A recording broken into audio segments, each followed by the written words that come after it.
സ്വതന്ത്രമാക്കണം.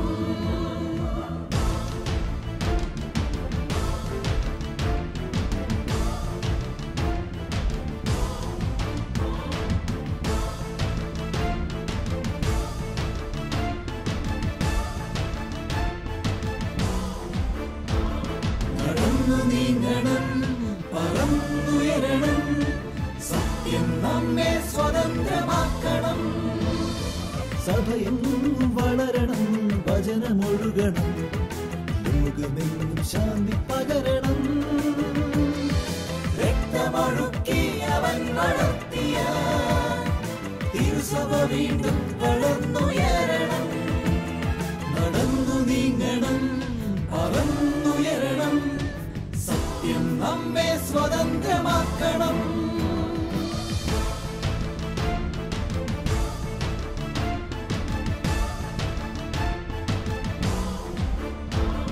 നടന്നു നീങ്ങണം, ഏറ്റെടുക്കണം, നിറമണിഞ്ഞ ഈ കാലടിപ്പാടുകൾ. പറന്നുയരണം, വിജയിയാകണം, രക്തസാക്ഷിത്വം ഹൃദയവഹിക്കണം. രക്തമൊഴുക്കി അവൻ വളർത്തിയ തിരുസഭ വീണ്ടും വളർന്നുയരണം. രക്തമൊഴുക്കി അവൻ വളർത്തിയ തിരുസഭ വീണ്ടും വളർന്നുയരണം. തിരുസഭ വീണ്ടും വളർന്നുയരണം. നിണമണിഞ്ഞ കാൽപ്പാടുകൾ എന്ന എപ്പിസോഡിലേക്ക് എല്ലാവർക്കും സ്വാഗതം.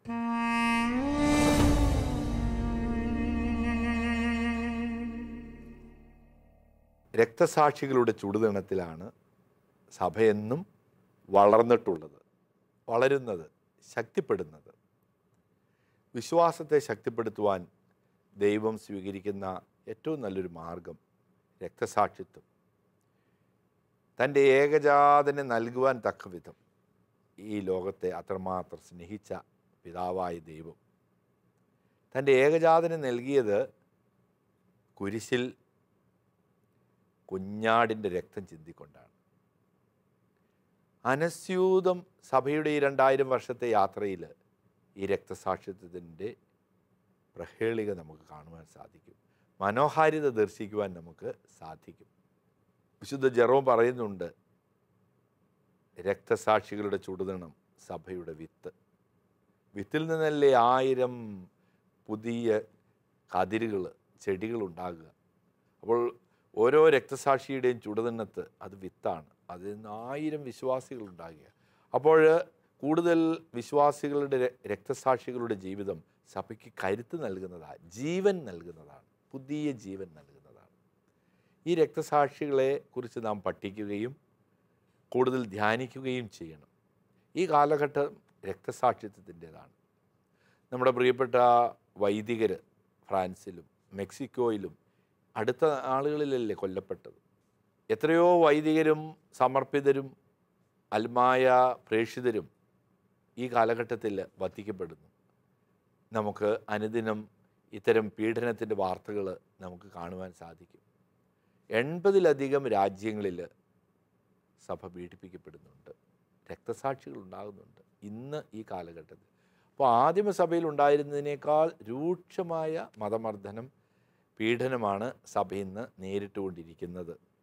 നേരിട്ടും അല്ലാതെയും വിവിധ രീതികളിലാണ് മതമർദ്ദനം ഉണ്ടാകുക. നീതി നിഷേധിച്ചുകൊണ്ട്, ജയിലിൽ അടച്ചുകൊണ്ട്, അവർക്ക് വിദ്യാഭ്യാസത്തിനുള്ള സൗകര്യങ്ങൾ നിഷേധിച്ചുകൊണ്ട്, അവർക്ക് ലഭിക്കാവുന്ന ആനുകൂല്യങ്ങൾ ഇല്ലാതാക്കിക്കൊണ്ട്, അങ്ങനെ നേരിട്ടും അല്ലാതെ വിവിധ രീതികളിലുള്ള രക്തസാക്ഷിത്വം നമ്മുടെ പ്രിയപ്പെട്ടവർ നേരിടുന്നുണ്ട് ലോകത്തിൻ്റെ വിവിധ ഭാഗങ്ങളിൽ.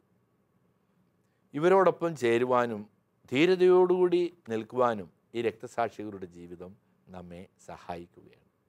2015 മാർച്ച് 21 നേപ്പിൾസിലെ കത്തീഡ്രലിൽ വളരെ വിശിഷ്ടമായിട്ടുള്ള ഒരു പൂജ്യ അവശിഷ്ടമുണ്ട്. അത് മറ്റൊന്നുമല്ല, ഒരു രക്തസാക്ഷിയുടെ രക്തമാണ്. ഈ രക്തം സ്ഫടികം പോലെ കട്ട പിടിച്ചിരിക്കുകയാണ്. ഈ രക്തം, ഈ കട്ട പിടിച്ച വിശുദ്ധൻ്റെ രക്തം ഒരു വർഷത്തിൽ നിരവധി തവണ പ്രദർശിപ്പിക്കുകയും വണങ്ങുകയും ചെയ്യുന്നുണ്ട്. ചില വ്യക്തികൾ അത് എടുക്കുമ്പോൾ അത് ദ്രവമായി മാറും, ഖരമായിട്ട് നിൽക്കുന്ന ദ്രവമായിട്ട് മാറും. അത്ഭുതകരം. ആളുകൾ അപ്പോഴേക്കും ദൈവത്തെ സ്തുതിച്ചുകൊണ്ട് പ്രകീർത്തിക്കും. 2015 മാർച്ച് 21 വളരെ വിശിഷ്ടനായൊരു വ്യക്തി ഈ തിരുശേഷിപ്പ്, ഈ രക്തം കയ്യിലെടുത്തു. കാർഡിനൽ സെപ്പയും അടുത്തുണ്ട്. അത്ഭുതം, ഖരമായത് ദ്രവമായി മാറുകയാണ്. പൂർണ്ണമായി മാറിയില്ലെങ്കിലും കുറച്ച് പകുതിയോളം ദ്രവമായി മാറി. ആ കയ്യിലെടുത്ത വ്യക്തി നമ്മുടെ പ്രിയങ്കരനായ ഫ്രാൻസിസ് മാർപ്പാപ്പ.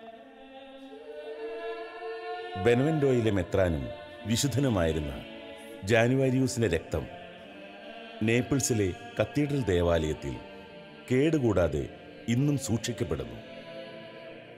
കറുത്ത നിറത്തിൽ കട്ടിയുള്ള സ്ഫടികക്കട്ട പോലെ ഇത് നിലകൊള്ളുന്നു. വർഷത്തിൽ 18 പ്രാവശ്യം ഇത് ആഘോഷമായി വണങ്ങുന്നതിന് പുറത്തെടുക്കുന്നു. പ്രദക്ഷിണത്തിൽ പുരോഹിതൻ തിരുശേഷിപ്പ് സംവഹിക്കുകയും ചില ദിനങ്ങളിൽ അത്ഭുതകരമായി ഖരാവസ്ഥയിൽ നിന്ന് ദ്രവാവസ്ഥയിലേക്ക് രക്തം മാറുകയും ചെയ്യാറുണ്ട്. ഫ്രാൻസിസ് പാപ്പ ഒരിക്കൽ ജാനുവാരിയൂസിന്റെ തിരുശേഷിപ്പായ രക്തം കയ്യിൽ വഹിച്ചപ്പോൾ ഖരാവസ്ഥയിൽ നിന്ന് ദ്രവാവസ്ഥയിലേക്ക് മാറി അത്ഭുതം സംഭവിച്ചിരുന്നു.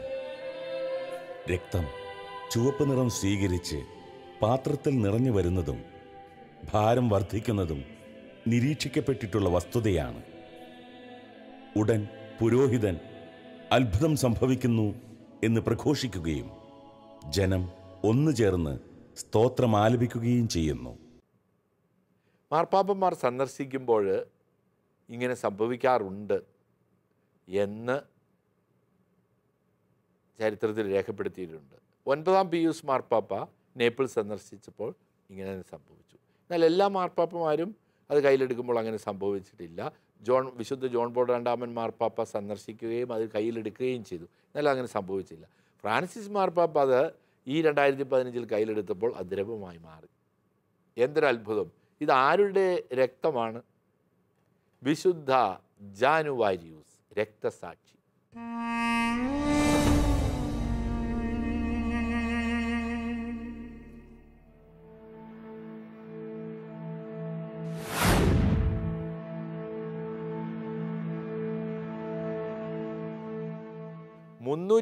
ൽ ഡയക്ലീഷ്യൻ ചക്രവർത്തിയുടെ കാലത്ത് സഹപ്രവർത്തകരോടൊപ്പം വധിക്കപ്പെട്ട, ലോകമെങ്ങും അണങ്ങുന്ന വളരെ പ്രസിദ്ധനായ വിശുദ്ധനാണ് വിശുദ്ധ ജാനുവാരിയൂസ്. AD 305 അദ്ദേഹം രക്തസാക്ഷിയാകുന്നത്. റോമ സാമ്രാജ്യത്തിലെ ബെനവൻഡോ എന്ന നഗരത്തിലാണ് വിശുദ്ധ ജാനുവാരിയൂസ് ജനിക്കുന്നത്. ഭരണത്തിൽ സ്വാധീനമുണ്ടായിരുന്ന സമ്പന്ന പാട്രീഷ്യൻ കുടുംബത്തിലെ അംഗമായിരുന്ന വിശുദ്ധ ജാനുവാരിയൂസ് തൻ്റെ 15-ാമത്തെ വയസ്സിൽ ബെനവൻഡോയിലെ പുരോഹിതനാവുകയും 20-ാമത്തെ വയസ്സിൽ നേപ്പിൾസിലെ ബിഷപ്പായി സ്ഥാനാരോഹണം ചെയ്യപ്പെടുകയുമുണ്ടായി.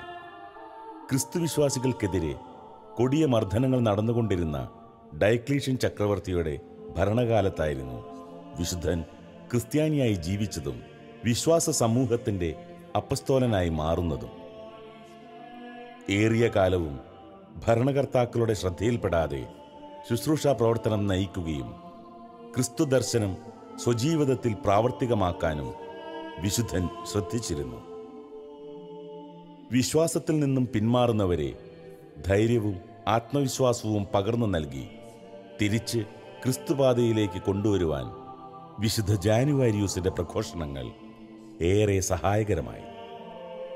ക്രിസ്തുമതവിശ്വാസികൾ കൂട്ടത്തോടെ കാരാഗ്രഹത്തിൽ അടയ്ക്കപ്പെടുമ്പോഴും മരണം വരെ മർദ്ദിക്കപ്പെടുമ്പോഴും വിശുദ്ധ ജാനുവാരിയൂസ് വചനത്തിന്റെ വാളായി അവർക്കിടയിൽ വസിച്ചു. നേപ്പിൾസിൽ നിന്നും തൊട്ടടുത്തുള്ള രൂപതയിൽ ബെനഡിക്തോ രൂപത, തൊട്ടടുത്ത് 25, 30, 50 കിലോമീറ്റർ താഴെയുള്ള സ്ഥലം, ആ തൊട്ടടുത്ത രൂപതയിൽ അദ്ദേഹം മെത്രാനായിരുന്നു. അപ്പോഴാണ് അദ്ദേഹം അറിയുന്നത് 4 സഹപ്രവർത്തകരെ ജയിലിൽ അടച്ചിട്ടുണ്ടെന്ന്. അത് വിശ്വാസം പ്രഘോഷിച്ചതിൻ്റെ പേരിലാണ് ജയിലിൽ അടയ്ക്കപ്പെട്ടതെന്ന് അദ്ദേഹത്തിന് മനസ്സിലായി. വളരെ രഹസ്യമായിട്ട് അദ്ദേഹം ജയിലിൽ സന്ദർശിച്ചു. ബിഷപ്പ് ജാനുവാരിയൂസ് ജയിൽ സന്ദർശിച്ചു എന്ന് നേപ്പിൾസിലെ ഗവർണർ മനസ്സിലാക്കി. ഗവർണർ നോളയിലായിരുന്നു. നോളയിലേക്ക് ബിഷപ്പ് ജാനുവാരിയൂസിനെ വിളിച്ചു വരുത്തി, ചോദ്യം ചെയ്തു. അവിടെ വെച്ച് തടവിലാക്കി, അദ്ദേഹത്തെയും കൂടെ 2 പേരെയും. അവിടെ നിന്ന് നോളയിൽ നിന്നും പോസൂളി എന്ന സ്ഥലത്തേക്ക് പിറ്റേന്ന് യാത്ര ചെയ്യുകയാണ്. അപ്പോൾ കനത്ത ഇരുമ്പ് ചങ്ങലകളാൽ ബന്ധിക്കപ്പെട്ട ഈ വിശുദ്ധ ജാനുവാരിയൂസും 2 സുഹൃത്തുക്കളും രഥത്തിന് മുമ്പിൽ കിലോമീറ്ററുകളോളം നടക്കേണ്ടി വന്നു. നടത്തിച്ചു. അതിനുശേഷം അവർ 7 പേരെയും, തടവിലാക്കപ്പെട്ട 4 പേരും വിശുദ്ധ ജാനുവാരിയൂസിനോട് ഒപ്പമുണ്ടായിരുന്ന 2 പേരും, അങ്ങനെ ഇവർ 7 പേരെയും തടവിൽ സൂക്ഷിച്ചു. തുടർന്ന് ഇക്കാര്യം ചക്രവർത്തിയെ അറിയിച്ചു. ചക്രവർത്തി കൽപ്പന കൊടുത്തു അവരെ വധിക്കുന്നതിന് വേണ്ടി. ചക്രവർത്തിയുടെ കൽപ്പന ലഭിച്ച ഉടൻ തന്നെ ആംഫി തിയേറ്റർ, വിനോദത്തിനായിട്ടുള്ള തിയേറ്റർ, കൊളോസിയം പോലെയുള്ള തിയേറ്റർ, വിശന്നു പൊരിഞ്ഞ മൃഗങ്ങളുടെ മുമ്പിലേക്ക് ഈ 7 പേരെയും സമർപ്പിച്ചു. ഇവരെ തിയേറ്ററിൽ നിർത്തി വിശന്നു പൊരിഞ്ഞ മൃഗങ്ങളെ അവരുടെ അടുത്തേക്ക് വിട്ടു. അത്ഭുതകരമായിട്ട് ഇവർക്ക് ഈ മൃഗങ്ങൾ കുഞ്ഞാടുകളെ പോലെ അവരുടെ മുമ്പിൽ നിന്നു. എന്തൊരു അത്ഭുതമാണ്! വിശുദ്ധരുടെ മുമ്പിൽ പിശാചുക്കൾ നിൽക്കുന്നത് അങ്ങനെയാണ്. വിശുദ്ധരായ വ്യക്തികളുടെ മുമ്പിൽ പിശാച് എന്നും ദൂരെ നിൽക്കുകയുള്ളൂ, അടുത്ത് വരികയേയില്ല, അവരെ ആക്രമിക്കുകയില്ല, ധൈര്യമില്ല അവർക്ക്. മൃഗങ്ങൾ ആക്രമിച്ചില്ല എന്ന് കണ്ടപ്പോൾ ഗവർണർ അവരുടെ ശിരസ് ഛേദിച്ചു, തൊട്ടടുത്തുള്ള സ്ഥലത്ത് സംസ്കരിക്കുകയും ചെയ്തു.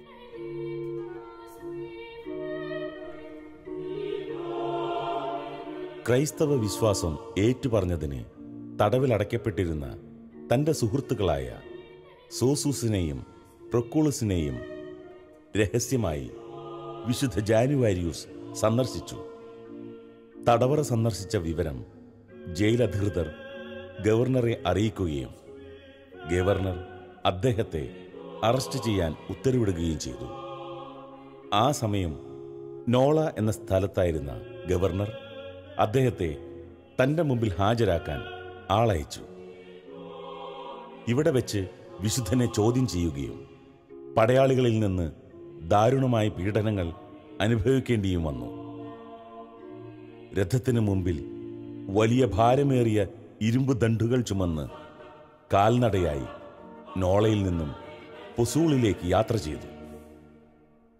തുടർന്ന് ജയിലിൽ അടയ്ക്കപ്പെടുകയും തടവറയിൽ പീഡനങ്ങൾക്കിരയായി നാളുകൾ കഴിക്കുകയും ചെയ്തു.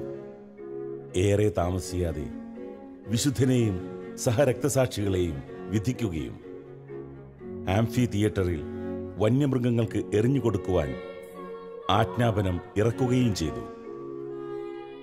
വിശന്നു വലഞ്ഞ ഹിംസ്രജന്തുക്കൾ ക്രൂരമായി അവരെ സമീപിക്കുകയും അവരിലെത്തുമ്പോൾ പിൻവാങ്ങുകയും ചെയ്തു.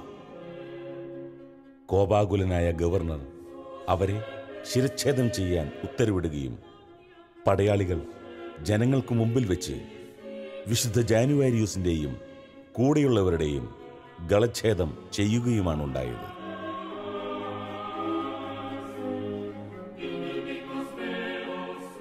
അവർ ശിരസ് ഛേദിച്ച ആ അവസരത്തിൽ യൗസേബിയ എന്ന ഒരു വനിത വിശുദ്ധ ജാനുവാരിയൂസിൻ്റെ രക്തം ഒരു പാത്രത്തിൽ ശേഖരിച്ചു.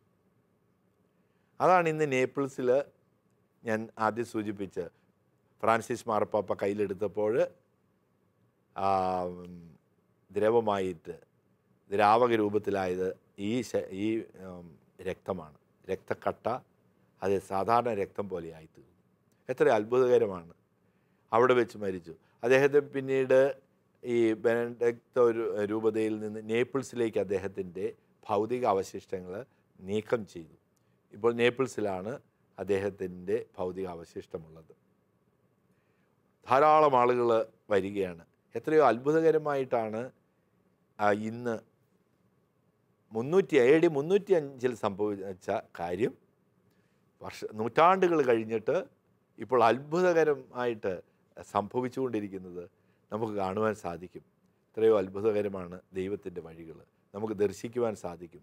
വിശുദ്ധരുടെ സാന്നിധ്യം എപ്പോഴും സജീവമാണ് സഭയിൽ. രക്തസാക്ഷിത്വം വലിയൊരു ബലിയാണ്. ഈ രക്തസാക്ഷിത്വം നാം ഓരോരുത്തരും നേരിടേണ്ടതാണ്.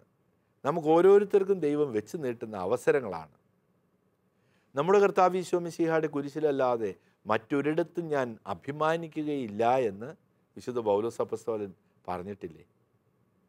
ഇതാ ഞാൻ യേശുവിനോടുകൂടി ക്രൂശിതനായിരിക്കുന്നു, ഇനിമേൽ ഞാനല്ല ക്രിസ്തുവാണ് എന്നിൽ ജീവിക്കുക എന്ന് അപ്പോസ്തലൻ സൂചിപ്പിക്കുന്നത് ഈ ബലിയോട് ചേരുമ്പോഴാണ്. വലിയ ബലിക്കുള്ള ആഹ്വാനമാണ് നമ്മുടെ ജീവിതം. അതിന് ശക്തി നൽകണം രക്തസാക്ഷികളുടെ കഥ, ജീവിത കഥ. അതിന് നമ്മുടെ അനുദിന ജീവിതത്തിൽ നാം ഓരോ കുരിശുകളും കണ്ടുമുട്ടും. രക്തസാക്ഷിത്വമുണ്ട്. നമ്മുടെ വിശ്വാസം പ്രഘോഷിക്കേണ്ട മേഖലകളിൽ ധീരതയോടെ സുവിശേഷം പ്രഘോഷിക്കുവാൻ നമ്മൾ എന്തിനാണ് മടിക്കുന്നത്? യേശു ഏക രക്ഷകനെന്ന് തെരുവിൽ നിന്ന് വിളിച്ചു പറയുന്ന എത്രയോ ആത്മായ സഹോദരങ്ങളാണ് നമുക്കുള്ളത്. എന്തൊരു രക്തസാക്ഷിത്വരുടെ മുമ്പിലില്ലേ, എന്തൊരു ധീരതയാണ്! ഒരേ ഒരു രക്ഷകൻ, യേശു ഏക രക്ഷകൻ. ഇതിന് ശക്തി നൽകുന്നത്, അത് ഒരു കരുത്ത് നൽകുകയാണ് ദൈവം. എത്രയോ അത്ഭുതകരമാണ്. ഇന്നും നമ്മുടെ മുൻപിൽ സത്യത്തിനും നീതിക്കും വേണ്ടി നിൽക്കുമ്പോൾ നമുക്ക് അടിപതറേണ്ട ആവശ്യമില്ല. ഒരു രക്തസാക്ഷിത്വം, നമുക്ക് ക്രിസ്തു നമ്മെ പഠിപ്പിച്ച മൂല്യങ്ങൾ, അത് ഈ വിശുദ്ധരുടെ ജീവിതം നമുക്ക് ശക്തി നൽകുന്നതാണ്. കുടുംബജീവിതത്തിൽ നമ്മുടെ സൗഹൃദങ്ങൾ, കുടുംബജീവിതത്തിൻ്റെ ഭാര്യാഭർത്തൃ മക്കൾ തമ്മിലുള്ള ബന്ധങ്ങൾ, അത് ഒരിക്കലും വിള്ളൽ വീഴാതെ അത് ഒരുമിച്ച് നിൽക്കണമെങ്കിൽ ഒരു രക്തസാക്ഷിത്വം ഉണ്ട്. അതിൽ കുടുംബജീവിതത്തിൽ ഓരോരുത്തരും പരിശ്രമിക്കുമ്പോൾ ഒരുപക്ഷെ രക്തം ചിന്തുന്നില്ല, വൈറ്റ് മാർട്ടിഡം എന്നതിനെ വിശേഷിപ്പിക്കുന്നു. രക്തസാക്ഷിത്വമുണ്ട്. അതിൽ നമുക്ക് പതറരുത്. അപ്പോൾ നാം നിലവിളിക്കരുത്. യേശു ഏകരക്ഷകൻ എന്ന് നമുക്ക് പറയുവാൻ സാധിക്കണം.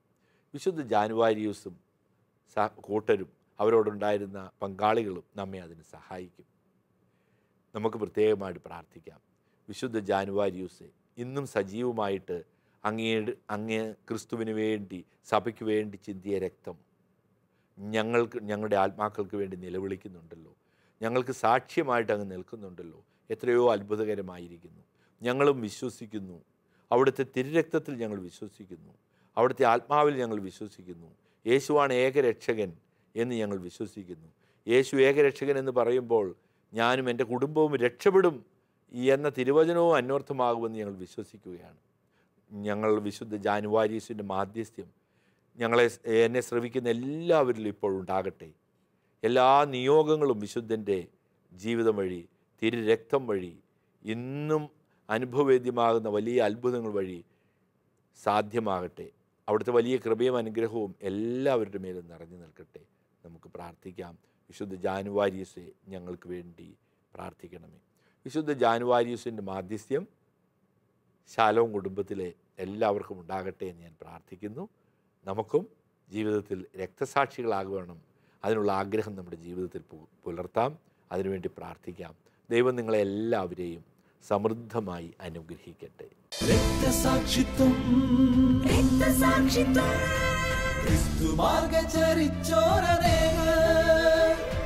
നിണമണിഞ്ഞ കാലടിപ്പാടുകൾ നൽകി നമുക്കായൊരു ദർശനം. രക്തമൊഴുക്കിയ കാലടിപ്പാടുകൾ പകർന്നു ലോകത്തിൽ മാതൃക. രക്തമൊഴുക്കിയ കാലടിപ്പാടുകൾ പകർന്നു ലോകത്തിൽ മാതൃക. നടന്നു നീങ്ങണം, ഏറ്റെടുക്കണം നിണമണിഞ്ഞ ഈ കാലടിപ്പാടുകൾ. പറന്നുയരണം, വിജയിയാകണം, രക്തസാക്ഷിത്വം ഹൃദയവരിക്കണം. രക്തമൊഴുക്കി അവൻ നടത്തിയ തിരുസഭ വീണ്ടും വളർന്നുയരണം. തിരുസഭ വീണ്ടും